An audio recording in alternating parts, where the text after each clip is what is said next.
I have so many things to say about that. I mean, the first point is that when it comes to economic data, there's just a lag time before the man on the street starts to feel it. So the wind in the sails, yes, by the time November rolls around, Americans very well may be feeling more positive about the economy.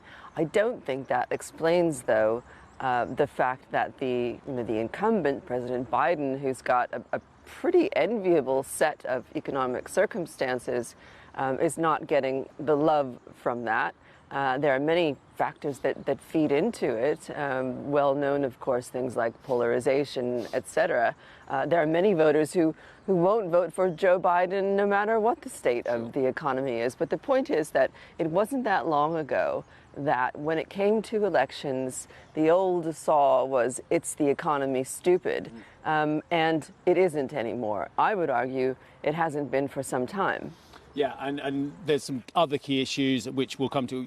Roe versus Wade is very important. Immigration is very important as well. But just staying on the economy for our viewers for the moment time, Richard was saying, look, he's against protections. Most of us who work in this sphere, you and I have worked in finance for a long time, yes, a long time. So let's just put it like that between us.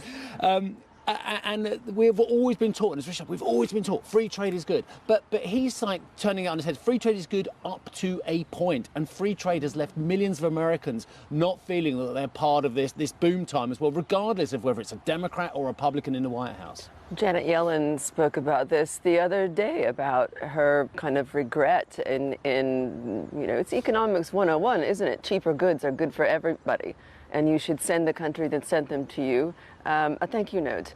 And as it turns out, more cheap stuff didn't make people feel more prosperous and didn't make them feel thankful. And so peak globalization in the U.S. was quite some time ago, and we can see it's not a causal correlation, but let's call it a vibe shift in people's feelings about their future and about their children's future, the American dream that your children will have a better standard of living than you have.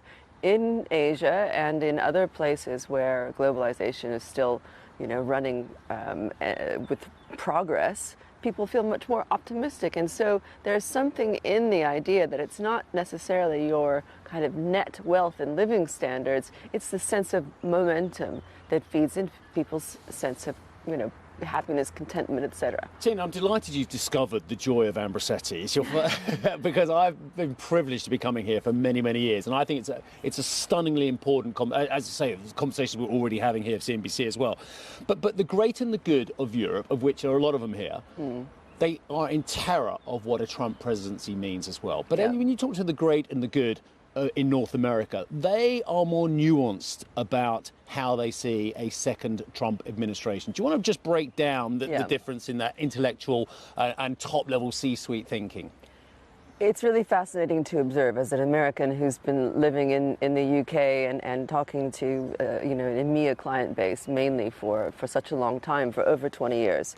And Wall Street investors and US politicians don't really get it. We had a poll here on who the attendees would like to see as the next U.S. president. It wasn't Donald Trump. Then the question came, who do you think will be the U.S. president? Donald Trump. And so this reflects my conversations. The sense here is that almost an inevitability about a second term for Trump. Americans don't think that. I think most Americans would agree that this race is still wide open. And so, first of all, there's a kind of preparing themselves for Europe of Trump presidency. But it doesn't mean for European business leaders what it does for U.S. business leaders. What their fears are tariffs, obviously, and overarching concern about security.